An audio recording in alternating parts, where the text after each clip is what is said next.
안녕하세요. 오늘 목요일, 오늘도 좋은 하루입니다.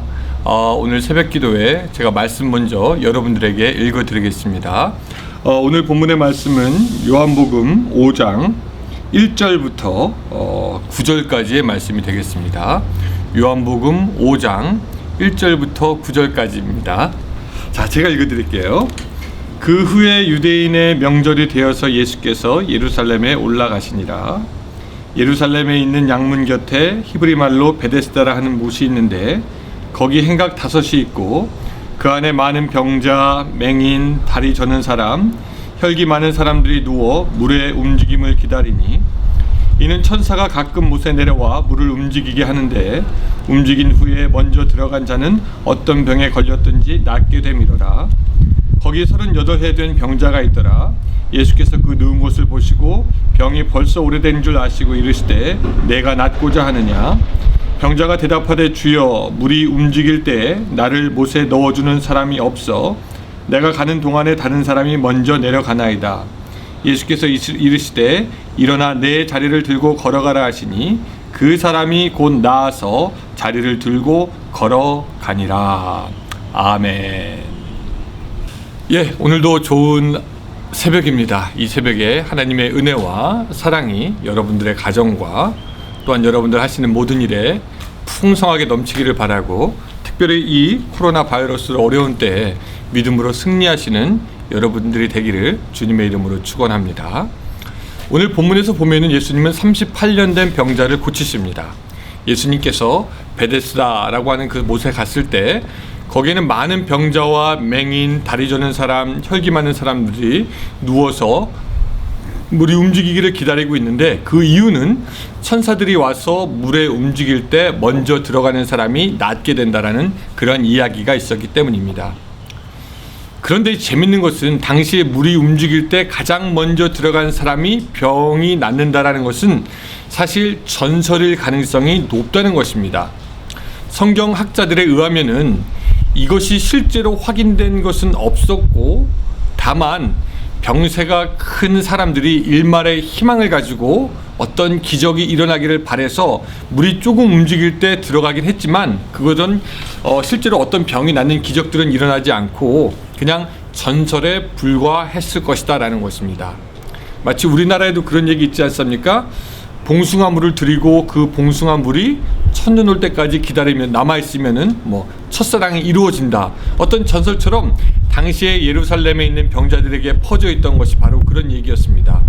그러니까 사실은 그 물이 움직이지도 않거니와 움직일 때 들어간다고 해도 나을지 안 나을지도 모르는, 그래서 사람들은 헛된 소망을 가지고 연못가에서 머물고 있었던 것입니다. 가만히 그 연못가를 보면은 거기에는 어쩌면 살기를 소망하는 사람보다 어쩌면은 죽음이 얼마 남지 않은 사람들이 그냥 조그만 희망을 가지고 살아가는 그곳이 베데스다였고요. 그래서 그 베데스다는 사실 생명의 베데스다가 아니라 죽음의 베데스다에 가까웠을 것이라고 우리가 생각할 수가 있습니다. 희망이 있어 보이지만 희망은 없고 오히려 죽음을 기다리는 사람들이 거기에서 그 죽음을 기다리는 그것이 바로 연못이었고요. 사실 그래서 저는 그 베데스다 연못이 지금의 우리의 시대를 보여준다라고 생각합니다. 사람들은 어쩌면 성공이라는 연못에서 기다리고 있습니다. 그리고 기회가 생기면 이 성공이라는 물이 동하면은 누구나 가서 먼저 빠지고 싶어 합니다. 이 경쟁 사회에서 남을 제치고 먼저 빠지고 싶어 하지만 빠진다고 해서 정말 성공할 수 있느냐, 또한 성공하는 사람들이 많이 있느냐, 우리는 여전히 거기에 대해서 의심을 품을 수밖에 없습니다. 그저 혹 성공하겠지라고 하는 어떤 일말의 희망을 가지고 기다릴 뿐, 그것은 우리에게 기약되지 않은 사건입니다. 그래서 말씀드렸다시피 그 베데스다라는 연못은 성공보다는 실패요, 생명보다는 죽음이요, 어쩌면은 헛된 소망, 나도 될 수 있을까라고 하는 아주 조그만 소망의 끈을 가지고 근근히 살아가는 사람들이 있었던 것이 바로 베데스다 연못입니다. 그리고 그런 죽음의 연못에서 38년 된 환자가 물이 동하기를 기다리고 있다가 예수님을 만나는 것이 오늘 본문의 내용이 되겠습니다. 자, 38년을 기다렸으니까 아마 이 기다리는 데는 아마 이골이 났을 겁니다.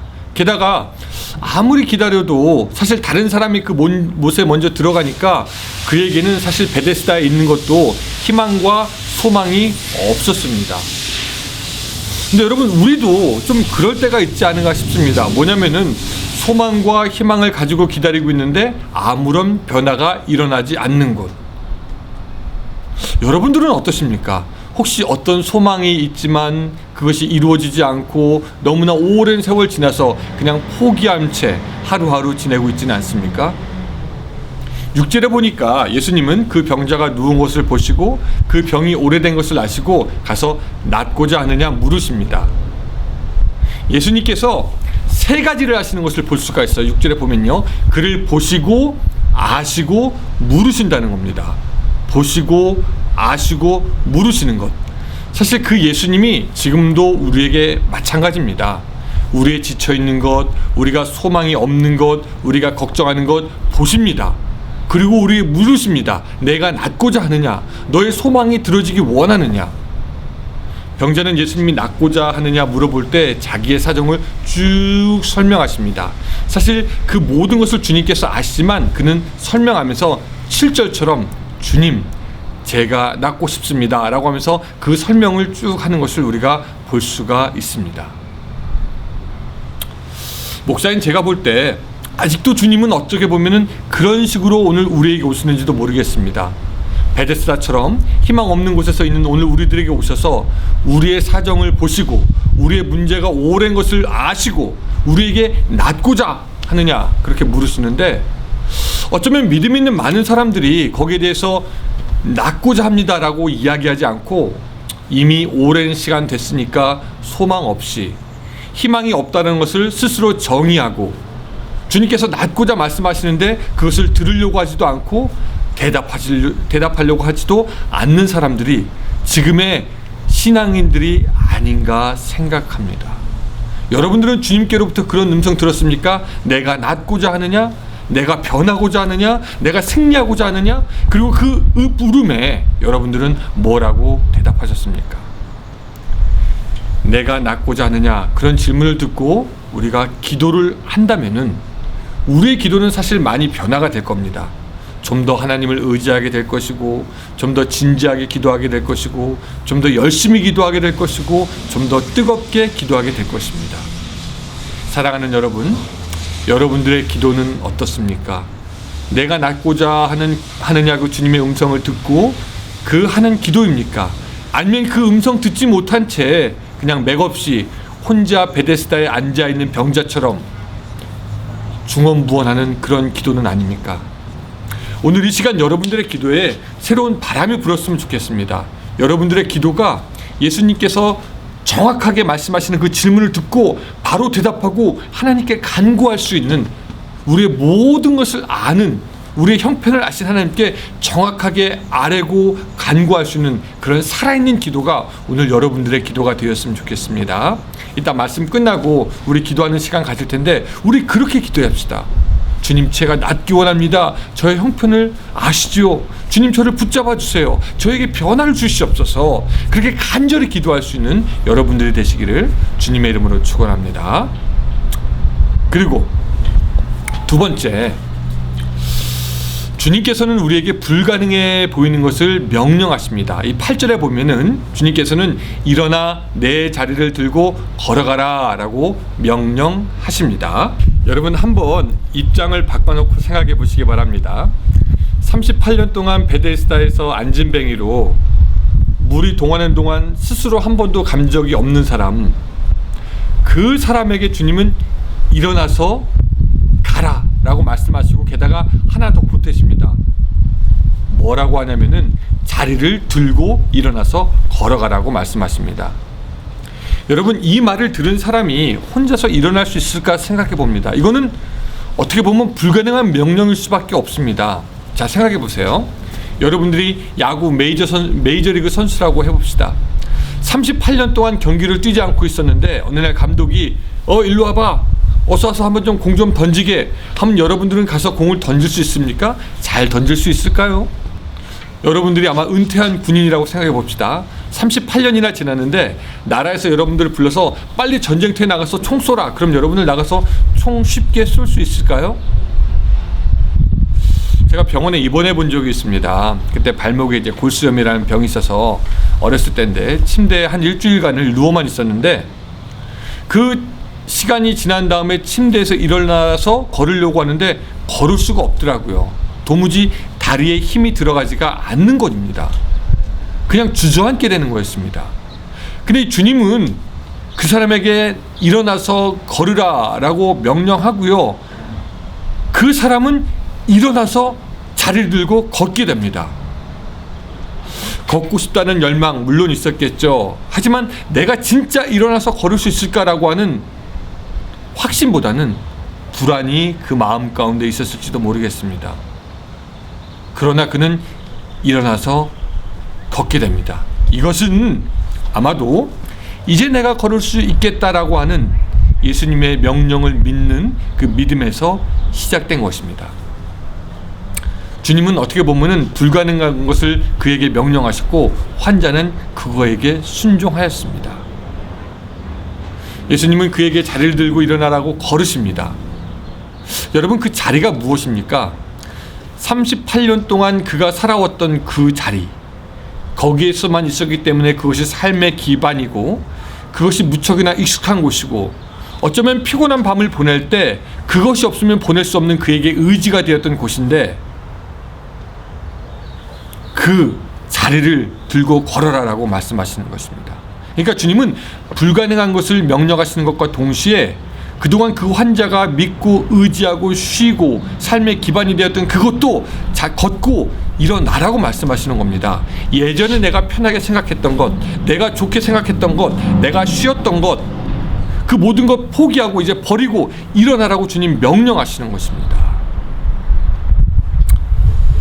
사랑하는 여러분, 도저히 불가능해 보이는 것에 대해서 여러분들은 순종할 수 있습니까? 그리고 여러분들이 지금까지 편하게 있어왔던 그 자리, 편하게 생각해왔던 일, 편하게 생각해왔던 그 모든 것들을 포기하고 주님의 명령에 순종할 수 있습니까? 오늘 본문을 통해서 우리가 배우는 것은 예수님이 능력 있는 분이다라는 것을 우리가 또한 배우기도 하지만, 두 번째, 38년 된 병자는 그가 38년 동안 한 번도 해보지 못했던 것, 감히 꿈도 꾸지 못했던 것에 대해서 순종하며 하나님께 나아갔고, 뿐만 아니라 자기에게 편하고 의지가 되었던 것을 치울 수 있는 용기를 또한 우리가 배우게 되는 것입니다. 예수님의 기적이 놀라운 만큼 그의 도전과 순종도 대단했던 것이지요. 사랑하는 여러분, 말씀을 정리하려고 합니다. 여러분들은 이제 낫고자 하느냐 하는 그 예수님의 말씀을 들으셨습니까? 그리고 그 예수님의 말씀에 대해서 간절하게 기도로 응답하셨습니까? 뿐만 아니라 예수님께서 자리를 들고 일어나 걸으라고 할 때 여러분들의 익숙한 곳, 편한 것들을 치우고 담대히 일어나시겠습니까? 오늘 주님이 여러분들에게 명령하실 때 그 죽음의 베데스다에서 자리를 들고 일어나 걸음으로 말미암아 생명이 그 충만한 곳으로 다시 새롭게 나아갈 수 있는 그런 여러분들의 삶이 되시기를 주님의 이름으로 축원합니다. 우리 같이 한번 기도하겠습니다. 사랑의 하나님, 오늘 이 베데스다에 있던 그 38년 된 환자를 통하여서 주님의 놀라운 능력도 배웠지만, 또한 그 환자가 주님의 말씀에 순종하여 자리를 들고 일어나 걸었던 것을 또한 기억합니다. 주님의 능력을 믿고 또한 기도할 뿐만 아니라 주님의 명령에 순종하여서 주님이 여시는 새로운 세계로 들어가는 죽음의 베데스다를 떠나는 오늘 우리들의 삶이 될 수 있도록 주여 도와 주시옵소서. 예수님의 이름으로 기도드리옵나이다. 아멘. 이제 각자 개인 기도하겠습니다.